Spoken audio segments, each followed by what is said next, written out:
ನಮ್ಮ YouTube channel ಪ್ರೇಕ್ಷಕರಿಗೆ ಆತ್ಮೀಯ ಸ್ವಾಗತ. ಸ್ನೇಹಿತರೆ, ಇವತ್ತಿನ ಈ ಒಂದು ವಿಡಿಯೋದಲ್ಲಿ ನಾನು ತ್ರಿಕೋನಗಳನ್ನ ಸುಲಭವಾಗಿ ಎಣಿಸುವಂತಹ ರೀತಿಯನ್ನು ಕುರಿತು ಇರುವಂತಹ ಎರಡನೇ ಒಂದು ಮಾಡೆಲ್ ಅನ್ನ ನಾನು ಇಲ್ಲಿ ಹೇಳ್ತಾ ಇದ್ದೇನೆ. ನಿನ್ನೆಯ ಒಂದು ವಿಡಿಯೋದಲ್ಲಿ ಸರಳವಾದಂತಹ ಒಂದು ವಿಧಾನಗಳನ್ನ ತಿಳಿಸಿಕೊಟ್ಟಿದ್ದೆ. ಅದರಲ್ಲೆಲ್ಲ ಏನಾಗಿದ್ದಪ್ಪ ಅಂತಂದ್ರೆ, ಒಂದು ತ್ರಿಕೋನದಲ್ಲಿ ಈ ರೀತಿಯಾಗಿ ಹಲವಾರು ಭಾಗಗಳನ್ನ ಮಾಡಿಕೊಳ್ಳುವಂಥದ್ದು ಮತ್ತು ನಡುವೆ ಈ ಸ್ಟ್ರೇಟ್ ಲೈನ್ಗಳ ಮೂಲಕ ಇಲ್ಲಿ ವಿಭಾಗ ಮಾಡಿರುವಂತಹ ಒಂದಿಷ್ಟು ಉದಾಹರಣೆಗಳನ್ನ ನಾವು ಒಂದನೇ ಮಾಡೆಲ್ನಲ್ಲಿ ನಾವು ನೋಡ್ಕೊಂಡ್ವಿ. ಆದ್ರೆ ಇಲ್ಲಿ ಅದಕ್ಕಿಂತ ಭಿನ್ನವಾದಂತಹ ಒಂದು ಮಾಡೆಲ್ ಅನ್ನ ನಾನು ಇಲ್ಲಿ ನಿಮ್ಗೆ ಹೇಳ್ತಾ ಇದ್ದೀನಿ. ಈ ಎರಡನೇ ಮಾಡೆಲ್ನಲ್ಲಿ ಅದನ್ನು ಸಹಿತ ಗುರುತಿಸುವಂಥದ್ದು ಬಹಳ ಸುಲಭವಾದಂತಹ ಒಂದು ವಿಧಾನವನ್ನ, ಟ್ರಿಕ್ ಅನ್ನ ನಾನು ನಿಮಗೆ ಹೇಳ್ಕೊಡ್ತೀನಿ. ಸ್ನೇಹಿತರೆ, ಯಾವಾಗಲೂ ಒಂದೇ ರೀತಿಯಾದಂತಹ ಮಾಡೆಲ್ಗಳನ್ನ ಪ್ರಶ್ನೆ ಪತ್ರಿಕೆಗಳಲ್ಲಿ ಕೊಟ್ಟಿರಂಗಿಲ್ಲ. ಈ ತ್ರಿಭುಜ ಅನ್ನೋದಷ್ಟೇ ನಿಜ, ಆದ್ರೆ ತ್ರಿಭುಜಕ್ಕೆ ಸಂಬಂಧಪಟ್ಟಂತೆ ಹಲವಾರು ರೀತಿಯಾದಂತಹ ಮಾಡೆಲ್ಗಳನ್ನ ಇಲ್ಲಿ ಬೇರೆ ಬೇರೆ ರೀತಿಯಲ್ಲಿ ಕೊಟ್ಟಿರುವಂತಹದನ್ನ ನಾವು ಕಾಣ್ತಿರ್ತೇವೆ ಪತ್ರಿಕೆಗಳಲ್ಲಿ. ಆಗ ಈ ಎಲ್ಲದಕ್ಕೂ ಸಹಿತ ಈ ಒಂದು ಮಾಡೆಲ್ನ ಒಂದು ಏನು ತ್ರಿಕೋನಗಳನ್ನು ಗುರುತಿಸುವಂತಹ ಕ್ರಮ ಇತ್ತು, ಅದೇ ಒಂದು ಕ್ರಮ ಎಲ್ಲದಕ್ಕೂ ಸಹಿತ ಅಪ್ಲೈ ಆಗಂಗಿಲ್ಲ. ಇಲ್ಲಿ ಮಾಡೆಲ್ಗಳು ಚೇಂಜ್ ಆದಂಗಿಲ್ಲ, ಆ ಒಂದು ಗುರುತಿಸುವಿಕೆಯ ಒಂದು ವಿಧಾನನೂ ಸಹಿತ ಇಲ್ಲಿ ಬೇರೆ ಆಗ್ತದೆ. ಹಾಗಾಗಿ ಈ ಒಂದು ಎರಡನೇ ಮಾಡೆಲ್ನಲ್ಲಿ ಯಾವ ರೀತಿಯಾದಂತಹ ಒಂದು ವಿಧಾನದ ಮೂಲಕ ನಾವು ಆ ತ್ರಿಭುಜದಲ್ಲಿ ಎಷ್ಟು ತ್ರಿಭುಜಗಳು ಇವ ಅನ್ನುವಂಥದ್ದನ್ನ ನಾವು ಗುರುತಿಸುವಂತಹ ಒಂದು ರೀತಿಯನ್ನ ನೋಡ್ಕೊಳ್ಳೋಣ ಬನ್ನಿ ಸ್ನೇಹಿತರೆ. ಹಾಗಾದ್ರೆ ಆ ಎರಡನೇ ಮಾಡೆಲ್ನಲ್ಲಿ ನಾನು ಒಂದು 3 ಉದಾಹರಣೆಗಳನ್ನ ನೀಡಿ ಈ ಒಂದು ವಿಡಿಯೋನ ನಾನು ಮುಗಿಸ್ತೇನೆ. ಅದಕ್ಕಿಂತ ಪೂರ್ವದಲ್ಲಿ ನಮ್ಮ ಚಾನಲ್ನ ಇಲ್ಲಿವರೆಗೂ ಸಬ್ಸ್ಕ್ರೈಬ್ ಆಗದೆ ನೋಡ್ತಾ ಇದ್ರೆ ದಯವಿಟ್ಟು ನಮ್ಮ ಚಾನಲ್ನ ಹಿಂದೆ ಸಬ್ಸ್ಕ್ರೈಬ್ ಆಗಿ, ಹಾಗೆ ಬೆಲ್ ನೋಟಿಫಿಕೇಶನ್ ಒತ್ತುವುದನ್ನು ಮರಿಬೇಡಿ. ಯಾಕಂದ್ರೆ ನಾವು ಮುಂದೆ ಮೆಂಟಲ್ ಅಬಿಲಿಟಿಗೆ ಸಂಬಂಧಪಟ್ಟಂಗೆ ಹೊಸ ವಿಡಿಯೋಗಳನ್ನು ಹಾಕಿದಾಗ ಅವು ಮೊದಲು ನಿಮಗೆ ಮುಟ್ತವೆ ಅಂತೇಳಿ ಇಲ್ಲಿ ಹೇಳೋದಕ್ಕೆ ಇಷ್ಟಪಡ್ತೇನೆ. ಅದು ಅಲ್ಲದೆ ನಮ್ಮ ಒಂದು ಈ ವಿಡಿಯೋದ ಲಿಂಕ್ ಅನ್ನ ಹೆಚ್ಚು ಜನ ವಿದ್ಯಾರ್ಥಿಗಳಿಗೆ ತಲುಪುವ ಹಾಗೆ ಶೇರ್ ಮಾಡಿ ಅಂತ ಹೇಳಿ ತಮ್ಮಲ್ಲಿ ವಿನಂತಿಸ್ಕೊಳ್ತಾ ಇವತ್ತಿನ ಈ ಒಂದು ವಿಡಿಯೋನ ಪ್ರಾರಂಭ ಮಾಡ್ತಾ ಇದ್ದೀನಿ. ಬನ್ನಿ ಸ್ನೇಹಿತರೆ, ಹಾಗಾದ್ರೆ ನೋಡೋಣ.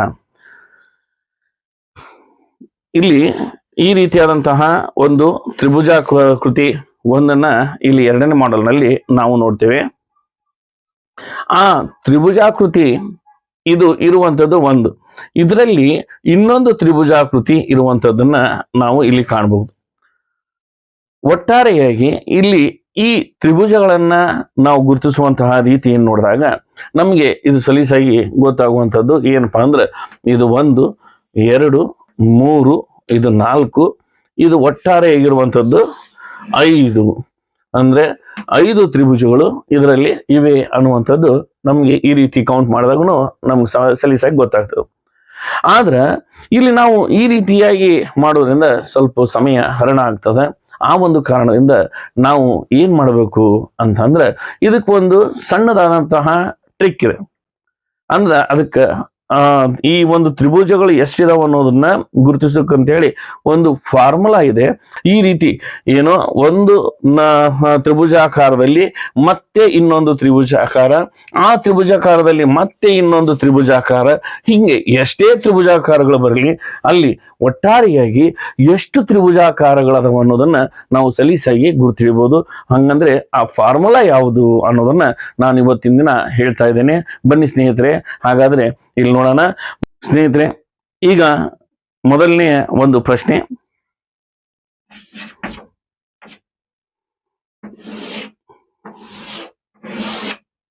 ಈ ರೀತಿಯಾಗಿ ಒಂದು ತ್ರಿಕೋನವನ್ನ ನಾವಿಲ್ಲಿ ಹಾಕೋಬೇಕಾಗ್ತದೆ. ಇದರಲ್ಲಿ ಮಧ್ಯದಲ್ಲಿ ಇನ್ನೊಂದು ತ್ರಿಕೋನವನ್ನ ನೀಡಿರ್ತಾರೆ. ಆಗ ಈ ಒಟ್ಟು ತ್ರಿಕೋನಗಳ ಸಂಖ್ಯೆ ಎಷ್ಟು ಅಂತೇಳಿ ನಾವು ಗುರುತಿಸಬೇಕಾಗ್ತದೆ. ಆಗಲೇ ನಾವು ನೋಡಿದ್ವಿ ಈ ಒಂದು ತ್ರಿಕೋನದಲ್ಲಿ 5 ತ್ರಿಕೋನಗಳು ಇದಾವ ಅಂತ ಹೇಳಿ. ಆದ್ರೆ ಇದನ್ನ ನಾವು ಆ ರೀತಿಯಾಗಿ ನಾವು ಒಂದೊಂದು ತ್ರಿಭುಜಗಳನ್ನ ಎಣಿಸ್ಕೊಂತ ಕುಂದ್ರದನೆ ಒಂದು ಫಾರ್ಮುಲಾವನ್ನ ನಾವು ಮಾಡ್ಕೊಂಡಿದ್ದಾಯ್ತಂದ್ರೆ ಈಸಿಯಾಗಿ ಆ ಫಾರ್ಮುಲಾದ ಮೂಲಕ ಕಂಡುಹಿಡಿಬಹುದು. ಆ ಫಾರ್ಮುಲಾ ಯಾವುದು ಅಂತಂದ್ರೆ 4n + 1. ಇಲ್ಲಿ ಈ ಫಾರ್ಮುಲಾ ಈ ರೀತಿಯಾದ ತ್ರಿಕೋನದಲ್ಲಿ ತ್ರಿಕೋನಗಳು ಬಂದಾಗ ನಾವು ಅದನ್ನ ಎಷ್ಟು ಸಂಖ್ಯೆಗಳದಾವ ಅಂತ ಹೇಳಿ ಎಣಿಸೋದಕ್ಕೆ ಒಂದು ಫಾರ್ಮುಲಾ ಇದೆ. ಅದು 4n + 1 ಅಂತ ಹೇಳಿ. ಈಗ ಈ n ಏನನ್ನ ಸೂಚಿಸ್ತದೆ ಅನ್ನುವಂಥದ್ದು ಬಹಳ ಮುಖ್ಯ ಆಗ್ತದೆ. ಇಲ್ಲಿ 4 ಮುಂದೆ ಎನ್ ಅನ್ನುವಂಥದ್ದು. ಈ ಎನ್ ಅನ್ನುವಂಥದ್ದು ಏನೈತಲ್ಲ ಅದು ಒಳಗಡೆ ಇರುವಂತಹ ತ್ರಿಕೋನಗಳನ್ನ ಸೂಚಿಸುವಂತಹ ಒಂದು ಪದ ಆಗಿ ಅಲ್ಲಿ ಬರ್ತದೆ. ಎನ್ ಬದಲಾಗಿ ನಾವು ಅಲ್ಲಿ ಏನ್ ಹಾಕೋಬೇಕಾಗ್ತದೆ ಅಂದ್ರೆ ಈ ತ್ರಿಕೋನ ಒಂದು ಬೃಹತ್ತಾಕಾರದ ಒಂದು ತ್ರಿಕೋನ, ಆ ತ್ರಿಕೋನದಲ್ಲಿ ಎಷ್ಟು ತ್ರಿಕೋನಗಳದಾವು ಅನ್ನೋದನ್ನ ಇಲ್ಲಿ ಎನ್ ಬರುವಂತಹ ಸ್ಥಳದಲ್ಲಿ ಹಾಕೋಬೇಕಾಗುತ್ತೆ. ಯಾವ ರೀತಿಯಾಗಿ ಅಂತಂದ್ರೆ ಈಗ ಈ ಒಂದು ಪ್ರಶ್ನೆಯನ್ನ ನಾವು ಸಾಲ್ವ್ ಮಾಡೋಣ. ಇಲ್ಲಿ ನೋಡ್ತಾ ಇರ್ಬೋದು ನೀವು 4, ಇಲ್ಲಿ ಎನ್ ಇದೆಯಲ್ಲ, ಆ ಎನ್ ಬದಲಾಗಿ ಬ್ರಾಕೆಟ್ ನಲ್ಲಿ ಏನ್ ಹಾಕೋಬೇಕಪ್ಪ ಅಂದ್ರೆ ಇಲ್ಲಿ ಎಷ್ಟು ತ್ರಿಕೋನಗಳದಾವ ಅಂದ್ರೆ ಒಂದು ತ್ರಿಕೋನ ಐತಿ. ಹಾಗಾಗಿ ನಾವಿಲ್ಲಿ 1 ಹಾಕೋಬೇಕು. ಇಲ್ಲಿ ನಂತರ ಏನ್ ಮಾಡ್ಬೇಕು ಅಂತಂದ್ರೆ ಇದನ್ನ ಪ್ಲಸ್ ಈ 1ಅನ್ನ ನಾವು ಸೇರಿಸ್ಕೋಬೇಕಾಗ್ತದೆ. ಯಾಕಂದ್ರೆ ಈ ಒಂದು ಸೂತ್ರದಲ್ಲಿರುವಂತದ್ದೇನು 4n + 1 ಅಂತೇಳಿ ಈ 4ಅನ್ನ ಯಥಾವತ್ತಾಗಿ ಹಾಕೋಬೇಕು. ಇಲ್ಲಿ n ಬದಲಾಗಿ ಇಲ್ಲಿ ಒಳಗಡೆ ಇರುವಂತಹ ತ್ರಿಭುಜಗಳು ಎಷ್ಟದಾವೋ ಆ ತ್ರಿಭುಜಗಳನ್ನು ಎಣಿಸ್ಕೊಂಡು ಆ ಸಂಖ್ಯೆಯನ್ನ ಇಲ್ಲಿ ಹಾಕೋಬೇಕು. ಮುಂದೆ ಪ್ಲಸ್ ಯಥಾವತ್ತಾಗಿ, ಮುಂದಿರುವಂತಹ 1 ಯಥಾವತ್ತಾಗಿ. ಇನ್ನು ನಂತರ ಇದನ್ನ ಏನ್ ಮಾಡಬೇಕು ಅಂತಂದ್ರೆ ಈ 4 ಇದೆಯಲ್ಲ, ಈ 4ಅನ್ನ ತಳಗ ಹಾಕೊಳ್ತೀವಿ. ಈ 1 ಇರುವಂತದ್ದನ್ನ ಇಂಟು ಹಾಕೊಂಡು 1 ಅಂತ ಹೇಳಿ ಮಾಡ್ಕೋಬೇಕು. ಅಂದ್ರೆ ಈ 4ಅನ್ನ ಎದರಿಂದ ಗುಣಿಸ್ಬೇಕಪ್ಪ ಅಂತಂದ್ರೆ ಈ n ನಿಂದ ನಾವು ಗುಣಿಸ್ಬೇಕಾಗ್ತದೆ. ಇಲ್ಲಿ ಗುಣಿಸಿದಾಗ ಏನಾಗ್ತದಪ್ಪ ಅಂದ್ರೆ ಸಹಜವಾಗಿ 4 ಬರ್ತದೆ. 4 1 4. ಈಗ 4 ಬಂತು, ಇದಕ್ಕೆ ಏನ್ ಮಾಡ್ಬೇಕಂದ್ರೆ ಪ್ಲಸ್ ಈ 1ಅನ್ನ ನಾವು ಸೇರಿಸ್ಬೇಕಾಗ್ತದೆ. 1ಅನ್ನ ನಾವು ಇಲ್ಲಿ ಸೇರಿಸಿದ್ವಿ. ಆಗ ಒಟ್ಟು ತ್ರಿಭುಜಗಳು ಇದರಲ್ಲಿ ಇರುವಂತವು ಎಷ್ಟು ಅನ್ನೋದು ನಮ್ಗೆ ಗೊತ್ತಾಗ್ತದೆ. ಅದು 5 ಅಂತ ಹೇಳಿ. ಅಂದ್ರೆ ಈ ರೀತಿಯಾಗಿ ನಾವು ಸಲೀಸಾಗಿ 4n + 1 ಇದನ್ನ 4 ಬ್ರಾಕೆಟ್ ನಲ್ಲಿ 1 ಹಾಕೊಂಡು +1 ಅಂತ ಹಾಕೋಬೇಕು. ಇಲ್ಲಿ ಆ 4ನ ಬ್ರಾಕೆಟ್ ನಲ್ಲಿರುವಂತದ್ದನ್ನ ಇಂಟು ಮಾಡಿಕೊಂಡು ನಾವು ಆ ಸಂಖ್ಯೆಯನ್ನ ಹಾಕೊಂಡು ಮಾಡಿದಾಗ 4 4 1 4 ಅಂತ ಹೇಳಿ ಬರುತ್ತೆ. ಮುಂದೆ ಅದಕ್ಕೆ 1ಅನ್ನು ಸೇರಿಸಿದಾಗ 5 ಅಲ್ಲಿ ಆಗುವಂಥದ್ದನ್ನು ನಾವು ಕಾಣ್ತೀವಿ. ಈ ರೀತಿಯಾಗಿ ನಾವು ಸುಲಭವಾಗಿ ನಾವು ಇಲ್ಲಿ ಏನು ಕಂಡಿಡ್ಕೋಬಹುದಪ್ಪ ಅಂದ್ರೆ ಈ ಒಂದು ತ್ರಿಭುಜಗಳು ಎಷ್ಟದಾವು ಅನ್ನೋದನ್ನ ನಾವು ಕಂಡ್ಕೋಬಹುದು. ನೋಡಿ ಸ್ನೇಹಿತರೆ, ಇದು 1, ಇದು 2, ಇದು 3, ಇದು 4. ಇನ್ನ ಈ ಬೃಹತ್ತಾಕಾರದ್ದು ಒಂದು 5. ಈ ರೀತಿಯಾಗಿ 5 ಇಲ್ಲಿ ತ್ರಿಕೋನಗಳು ಇದರಲ್ಲಿರುವಂಥದ್ದನ್ನ ನಾವು ಕಾಣಬಹುದು. ಇಲ್ಲಿಗೆ ಈ 1ನೇ ಒಂದು ಪ್ರಶ್ನೆ ಮುಕ್ತಾಯ ಆಗ್ತದೆ. ಬನ್ನಿ ಸ್ನೇಹಿತರೆ, ಹಾಗಾದ್ರೆ 2ನೇ ಪ್ರಶ್ನೆ ಇದಕ್ಕಿಂತ ವಿಭಿನ್ನವಾಗಿರುವಂಥದ್ದು. ಅಂದ್ರೆ ಇಲ್ಲಿ ಈ ಟ್ರೈಯಾಂಗಲ್ಗಳು ಏನದವಲ್ಲ, ಈ ತ್ರಿಕೋನ ಇಲ್ಲಿ ಹೆಚ್ಚಿಗೆ ಆಗುವಂಥದ್ದನ್ನ ನಾವು ಕಾಣ್ತೀವಿ. ಒಂದು ತ್ರಿಕೋನವನ್ನ ಈ ಪ್ರಶ್ನೆ 1ರಲ್ಲಿ ಕೊಡಲಾಗಿತ್ತು. ಈಗ 2ನೇ ಪ್ರಶ್ನೆಯಲ್ಲಿ 2 ತ್ರಿಕೋನಗಳನ್ನ ನೀಡ್ತಾರ. ಅದನ್ನ ಯಾವ ರೀತಿಯಾಗಿ ನಾವು ಗುರುತಿಸುವುದು ಅನ್ನೋದನ್ನ ನಾವು ನೋಡೋಣ. ಸ್ನೇಹಿತರೆ, ಈಗ ನಾನು ಇದರಲ್ಲಿಯೇ ಒಂದ್ ಸ್ವಲ್ಪ ಮಾರ್ಪಾಡು ಮಾಡಿಕೊಂಡು 2ನೇ ಪ್ರಶ್ನೆಯನ್ನ ನಾನು ಮಾಡ್ತೀನಿ. ಪ್ರಶ್ನೆ 2. ಈಗ ಇದನ್ನ ಈ ರೀತಿಯಾಗಿ ಹಾಕೊಂಡೆ. ಅಂದ್ರೆ ಇದು ಒಂದು ಬೃಹತ್ತಾಕಾರದ ಒಂದು ತ್ರಿಕೋನ. ಇಲ್ಲಿ ಇರುವಂತದ್ದು 2ನೇ ತ್ರಿಕೋನ, ಇದರಲ್ಲಿ ಇರುವಂತದ್ದು 3ನೇ ಒಂದು ತ್ರಿಕೋನ.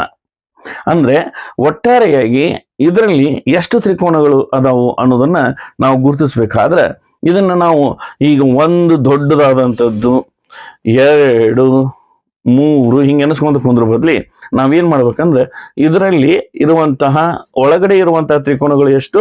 2. ಒಳಗಡೆ ಇರುವಂತಹ ತ್ರಿಕೋನಗಳು 2. ಈಗ ನಾವೇನ್ ಮಾಡಬೇಕು ಅಂದ್ರೆ ಇದೇ ಫಾರ್ಮುಲಾವನ್ನ ನಾವಿಲ್ಲಿ ಅಪ್ಲೈ ಮಾಡಬೇಕಾಗುತ್ತೆ. 4n + 1 ಅನ್ನುವಂಥದ್ದನ್ನು ಮೊದಲೇ ಹಾಕೋಬೇಕು. ನಂತರ ಇಲ್ಲಿ 4, ಇಲ್ಲಿ ಎಷ್ಟಿದೆ ಇದ್ರೊಳಗಡೆ, ಇಲ್ಲಿ 1 ಇದ್ದಿದ್ದು ಇದು 2 ಆಗ್ತದೆ. 2 + 1 ಅಂತ ಹೇಳಿ ಆಯ್ತು. ಅಂದ್ರೆ ಈ 4 ಇದನ್ನ 2ರಲ್ಲೇ ನಾವು ಗುಣಿಸ್ಬೇಕಾಗ್ತದೆ. ಅದಕ್ಕೆ ಇಲ್ಲಿ ಏನ್ ಮಾಡ್ಬೇಕಂದ್ರೆ 4 × 2, 4 2 ಎಷ್ಟಾಯ್ತು? ಇದು 4 ಇದ್ದಿದ್ದು 8 ಆಯ್ತು. 8 ಆದ್ರಿಂದ ಇಲ್ಲಿ ಮುಂದೆ ಏನ್ ಬರ್ತದಪ್ಪ ಅಂದ್ರೆ ಈ ಪ್ಲಸ್ ಹಾಕಿ ಇದನ್ನ ಒಂದನ್ನ ನಾವು ಸೇರಿಸ್ಬೇಕು. ಈಗ 4 2 8 ಅದಕ್ಕ ಒಂದು ಅಧಿಕ ಮಾಡಿ ಇಲ್ಲಿ ಒಂದನ್ನ ನಾವು ಸೇರಿಸ್ಕೊಂಡಾಗ ಒಟ್ಟು ಎಷ್ಟು ಇಲ್ಲಿ ತ್ರಿಭುಜಗಳು ಇದರಲ್ಲಿ ಅಂದ್ರೆ 9 ತ್ರಿಭುಜಗಳು ಇರುವಂತದ್ದು ನಮಗೆ ಕಂಡು ಬರ್ತದೆ. ಎಷ್ಟು ತ್ರಿಭುಜಗಳು? ಎರಡನೇ ಒಂದು ಪ್ರಶ್ನೆಯಲ್ಲಿ 9 ತ್ರಿಕೋನಗಳು ಇದರಲ್ಲಿ ಇರುವಂತದನ್ನ ನಾವು ಕಾಣ್ತೀವಿ. ಬನ್ನಿ ಸ್ನೇಹಿತರೆ, ಹಾಗಾದ್ರೆ ಮೂರನೇ ಒಂದು ಪ್ರಶ್ನೆಯನ್ನ ಇಲ್ಲಿ ನೋಡೋಣ. ಇದಕ್ಕಿಂತ ಒಂದು ತ್ರಿಕೋನ ಇಲ್ಲಿ ಜಾಸ್ತಿ ಆಗ್ತದೆ. ಸ್ನೇಹಿತರೆ, ನಿಮ್ಗೆಲ್ಲ ಅನಿಸ್ತಾ ಇರಬಹುದು ಇವೆಲ್ಲ ಒಂದ ಮಾದರಿಯಲ್ಲಿ ಅದಾವು, ಒಂದೊಂದನ್ನಷ್ಟೇ ಹೆಚ್ಚು ಮಾಡ್ಕೊಂಡು ಹೋಗ್ತಾರ ಅಂತೇಳಿ. ಇಲ್ಲಿ ನಿಮ್ಮ ಅಭ್ಯಾಸದ ದೃಷ್ಟಿಯಿಂದ ಅನುಕೂಲ ಆಗಲಿ ಅಂತೇಳಿ, ಯಾಕಂದ್ರೆ ನಾನು ಒಂದು ಉದಾಹರಣೆಗಳನ್ನು ಮಾತ್ರ ಇಲ್ಲಿ ಮಾಡೆಲ್ ಆಗಿ ಕೊಟ್ಕೊಂಡು ಹೋದ್ರೆ ಆ ಒಂದು ಮಾಡೆಲ್ ಅನ್ನ ನೀವು ನೋಡ್ತೀರಿ, ಮರ್ತು ಬಿಡ್ತೀರಿ. ಹಾಗಾಗಿ ಒಂದು ಮಾಡೆಲ್ಗೆ ಸಂಬಂಧಪಟ್ಟಂಗ ಕನಿಷ್ಠ 2 ರಿಂದ 3 ಅಥವಾ 4 ಒಂದು ಉದಾಹರಣೆಗಳನ್ನ ನೀಡಿದ್ದೆ ಆಯ್ತಂದ್ರೆ ತಮಗೆ ಸಲೀಸಾಗಿ ಈ ಒಂದು ಉದಾಹರಣೆಗಳು ಅರ್ಥ ಆಗ್ತಾವ ಅನ್ನುವಂಥ ಉದ್ದೇಶದಿಂದ ಇದಕ್ಕೆ ಸಂಬಂಧಪಟ್ಟಂಗ ಒಂದೊಂದೇ ಈ ಚೇಂಜಸ್ ಇದ್ದಂತಹ ಒಂದು ಉದಾಹರಣೆಗಳನ್ನ ನಿಮ್ಗೆ ನೀಡಿ ತಿಳಿಸ್ಕೊಡುವಂತಹ ಒಂದು ಪ್ರಯತ್ನವನ್ನ ಮಾಡ್ತಾ ಇದ್ದೀನಿ ಸ್ನೇಹಿತರೆ.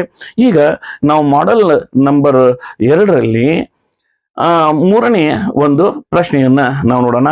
ಪ್ರಶ್ನೆ ಸಂಖ್ಯೆ 3. ಇಲ್ಲಿ ನಾವು ಒಂದು ಬೃಹತ್ತಾಕಾರದ ಒಂದು ತ್ರಿಕೋನವನ್ನ ಮೊದಲಿಗೆ ಹಾಕೋಬೇಕು. ಇದು ಆದ ನಂತರ ಒಳಗಡೆ ಇನ್ನೊಂದು ತ್ರಿಕೋನವನ್ನು ಹಾಕೋಬೇಕು. ಈ ತ್ರಿಕೋನ ಆದ ನಂತರ ಇಲ್ಲಿ ಮತ್ತೆ ಇನ್ನೊಂದು ತ್ರಿಕೋನ ಇದರಲ್ಲಿ ಬರ್ದವ. ಇದು ಅಲ್ದನ ಇನ್ನೂ ಒಂದು ತ್ರಿಕೋನ ಇದರ ಮಧ್ಯದಲ್ಲಿ ಬರುವಂಥದ್ದನ್ನ ನಾವು ಕಾಣ್ತೇವೆ.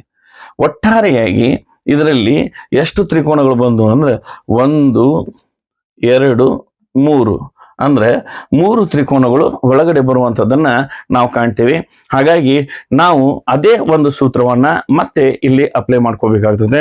ಏನಂದ್ರೆ 4n+1. ನೋಡಿ ಸ್ನೇಹಿತರೆ, ನಾನು ಭಾರಿ ನಿಮ್ಗೆ ಹೇಳ್ತಾ ಇರುವಂತದ್ದು ಏನಂದ್ರೆ ಈ ಒಂದು ಸೂತ್ರ ನಿಮ್ಗೆ ಸಲೀಸಾಗಿ ತಲೆಯಲ್ಲಿ ಇರಲಿ ಅನ್ನುವಂತ ಒಂದು ಉದ್ದೇಶಕ್ಕೆ ಇದನ್ನ ಒತ್ತಿ ನಾನು ಹೇಳ್ತಾ ಇದ್ದೇನೆ. 4n+1 ಇದನ್ನ ನೀವು ಕಣ್ಪಟ ಹಾಕಿದ್ರು ಅಡ್ಡಿ ಇಲ್ಲ. ಈ ತ್ರಿಕೋನಗಳನ್ನ ಗುರ್ತಿಡಿಯೋದಕ್ಕೆ ನಿಮ್ಗೆ ಬಹಳ ಈಸಿ ಆಗ್ತದೆ ಅಂತೇಳಿ ಹೇಳ್ತಾ ಇದ್ದೇನೆ. ಈಗ ಈ 4n+1 ಅನ್ನುವಂತಹ ಸೂತ್ರವನ್ನು ಇಟ್ಕೊಂಡು ನಾವಿಲ್ಲಿ ಏನ್ ಮಾಡ್ಬೇಕು ಅಂದ್ರೆ ಮೊದಲಿಗಿದ್ದಂತಹ 4ಅನ್ನ ನಾವು ಮೊದಲಿಗೆ ಹಾಕೋಬೇಕು. ಅದು ಆದ ನಂತರ n ಬದಲಾಗಿ ಇಲ್ಲಿ ಒಳಗಡೆ ಇರುವಂತಹ ಒಂದು ತ್ರಿಕೋನಗಳ ಸಂಖ್ಯೆ ಎಷ್ಟಿದಾವೋ ಆ ಸಂಖ್ಯೆಗಳನ್ನ ನಾವೇನ್ ಮಾಡಬೇಕು, ಇಂಟು ಹಾಕೊಂಡು 3 ಇದ್ರ 3, 4 ಇದ್ರ 4ಅನ್ನ ನಾವಿಲ್ಲಿ ಹಾಕೋಬೇಕು. ಇಲ್ಲಿರುವಂತಹ ಸಂಖ್ಯೆಗಳು 3. ಹಾಗಾಗಿ ನಾನಿಲ್ಲಿ 3 ಅಂತೇಳಿ ಹಾಕೊಳ್ತಾ ಇದ್ದೇನೆ. ಇಲ್ಲಿ ನಾವೇನ್ ಮಾಡ್ಬೇಕಂದ್ರೆ ಈ ಒಂದು ಸಂಖ್ಯೆಗಳನ್ನ ನಾವು ಗುಣಿಸ್ಕೋಬೇಕಾದ 4ರಿಂದ ಇದು ಒಳಗಡೆ ಇರುವಂತಹ ಸಂಖ್ಯೆ ತ್ರಿಭುಜಗಳ ಸಂಖ್ಯೆ ಏನೈತೋ ಆ ಸಂಖ್ಯೆಯಿಂದ ಗುಣಿಸ್ಕೊಳ್ತಾ ಇದ್ದೇನೆ. 4 3 12 ಅಂದ್ರೆ ಇಲ್ಲಿ 12 ತ್ರಿಭುಜಗಳು ಬಂದು ಅಂತಲ್ಲ. ಇದಕ್ಕೆ ನಾವು ಇನ್ನ ಮುಂದೆ ಇರುವಂತಹ ಒಂದನ್ನ ಸೇರಿಸಿದಾಗ ಮಾತ್ರ ಆ ಒಂದು ಉತ್ತರ ಸರಿಯಾಗಿ ಬರ್ತದೆ ಅಂತ ಹೇಳಿ ಹೇಳ್ಬೋದು. ಈಗ 12 ಆಗಿಂದ +1 ಅಂಥೇಳಿ ನಾವು ಸೇರಿಸ್ಕೊಂಡಾಗ ಒಟ್ಟಾರೆ ತ್ರಿಭುಜಗಳ ಸಂಖ್ಯೆ 13. ಒಟ್ಟಾರೆ ತ್ರಿಭುಜಗಳ ಸಂಖ್ಯೆ 13 ಅಂಥೇಳಿ ಇಲ್ಲಿ ನಮ್ಗೆ ಬರ್ತದೆ. ಇದರ ಉತ್ತರ ಎಷ್ಟು ತ್ರಿಭುಜಗಳು ಇದರಲ್ಲಿ ಇವೆ ಅಂತಂದ್ರೆ 13 ತ್ರಿಭುಜಗಳು ಇದರಲ್ಲಿ ಇವೆ ಅನ್ನುವಂಥದ್ದನ್ನ ನಾವು ತಿಳ್ಕೋಬಹುದು. ಈ ರೀತಿಯಾಗಿ ಈ ತ್ರಿಭುಜಗಳನ್ನ ಗುರುತಿಸುವಂತಹ ಎರಡನೇ ಒಂದು ಮಾಡೆಲ್ ಅನ್ನ ಇವತ್ತಿನ ದಿವಸ ನಿಮ್ಗೆ ನಾನು ತಿಳಿಸ್ಕೊಟ್ಟಿದ್ದೀನಿ ಸ್ನೇಹಿತರೆ. ಬಹುಶಃ ಈ ಒಂದು ವಿಡಿಯೋ ನಿಮ್ಗೆ ಹೆಚ್ಚು ಇಷ್ಟ ಆಗ್ತದೆ ಅಂತ ಹೇಳಿ ತಿಳ್ಕೊಂಡಿದ್ದೀನಿ. ಈ ಒಂದು ವಿಡಿಯೋ ನಿಮ್ಗೆ ಲೈಕ್ ಆಗಿದ್ರೆ ಲೈಕ್ ಬಟನ್ ಒತ್ತುವುದನ್ನ ಮರಿಬೇಡಿ. ಅದೇ ರೀತಿಯಾಗಿ ನಮ್ಮ ಚಾನಲ್ನ ಇಲ್ಲಿವರೆಗೂ ಸಬ್ಸ್ಕ್ರೈಬ್ ಮಾಡ್ಕೊಳ್ಳೋದೇ ನೋಡ್ತಾ ಇದ್ರೆ ದಯವಿಟ್ಟು ನಮ್ಮ ಚಾನಲ್ನ ಇವತ್ತೇ ಸಬ್ಸ್ಕ್ರೈಬ್ ಮಾಡ್ಕೊಳ್ಳಿ. ಈ ಒಂದು ವಿಡಿಯೋ ಲಿಂಕ್ ಹೆಚ್ಚು ಜನ ವಿದ್ಯಾರ್ಥಿಗಳಿಗೆ ತಲುಪುವ ಹಾಗೆ ಶೇರ್ ಮಾಡಿ. ಅದೇ ರೀತಿಯಾಗಿ ಮುಂದಿನ ವಿಡಿಯೋಗಳು ನಿಮ್ಗೆ ಮುಟ್ಟಬೇಕಾದ್ರೆ ಬೆಲ್ ಬಟನ್ ಒತ್ತುವುದನ್ನು ಮರಿಬೇಡಿ. ಹೊಸ ನೋಟಿಫಿಕೇಶನ್ಗಳೆಲ್ಲ ನಿಮ್ಗೆ ಮೊದಲಿಗೆ ತಿಳಿತಾವ.